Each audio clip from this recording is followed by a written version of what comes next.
এ বদনায়ে বাংলাদেশ লিয়ে একটা রচনা ক। বাংলাদেশ পৃথিবীর সবচেয়ে সভ্য আর ধনী একটা দেশ। এই দেশত ভাইরাল হওয়া মানে অশিক্ষিত আর অসভ্যের জনপ্রিয়তা। এটি জ্ঞান মেধা বা ব্রেন খাটাতে কেউ রাজি লয়।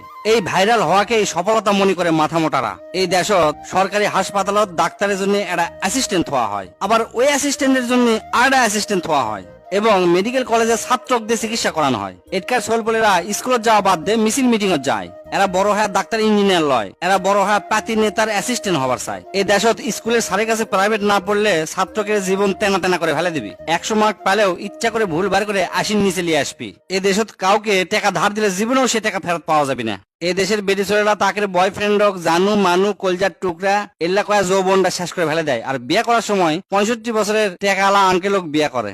এই দেশত 2 গরিব মিলে 5টা গরিব ছোল জন্ম দেয়, কিন্তু বড় লোকেরা বেশি ছোল পড়লেই না। এই দেশত বিপদত পড়লে কেউ কোনোদিন সাহায্যের হাত বাড়ায় না, কিন্তু আপনি যদি বিপদত পড়েন আর কেউ যদি সাহায্য না করে, তখনই আপনি ডায়লগ দিবেন দেশটা শেষ হয়ে গেল। এই দেশত কেউ যদি অ্যাক্সিডেন্ট করে মরেও যায়, তাকে সাহায্যের জন্য একজন লোক পাবেন না, কিন্তু চারিদিক তাকে থেকে দেখবেন 20 জনের বেশি মোবাইল দিয়ে ভিডিও করিচ্ছে, তাকে পেজত ছাড়বি ভাইরাল হওয়ার আশায়। এই দেশত সগলি লুভি আর খাই খাই মানুষের বসবাস। এই দেশত যাকে বিশ্বাস করবেন কিছুদিন পর আপনার পিছন দিয়ে আইক্যালা বাস ঢুকে দিবি। এই দেশের মানুষ নিজের সমালোচনা করা বাদ দিয়ে মানুষের সমালোচনা নিয়ে সবসময় ব্যস্ত থাকে। এই দেশত পরিশ্রমের যথাযথ মূল্য পাবেন না, শিক্ষিত মানুষ সঠিক মূল্য পায় না। এই দেশত টাকা দিয়ে অসাধ্যকে সাধন করা যায় খুব সহজেই, এটি সগলি নিজে ঈশ্বরচন্দ্র বিদ্যাসাগর মনে করে। এই দেশত ভিক্ষাবৃত্তির রমরমা ব্যবসা।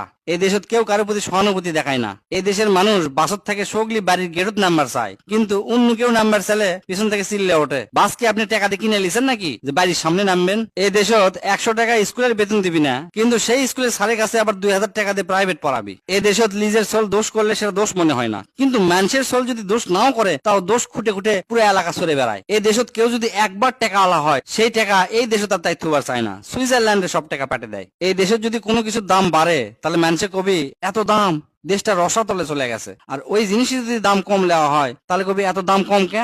অবশ্যই এর মধ্যে ভেজাল আছে। এই দেশত টাকার জোরেই তাল গাছ হামার হয়। এই দেশত সগলি বড় হওয়া চায়, কিন্তু কেউ মানুষ হওয়ার চায় না। এই হলো আমার সোনার বাংলাদেশ।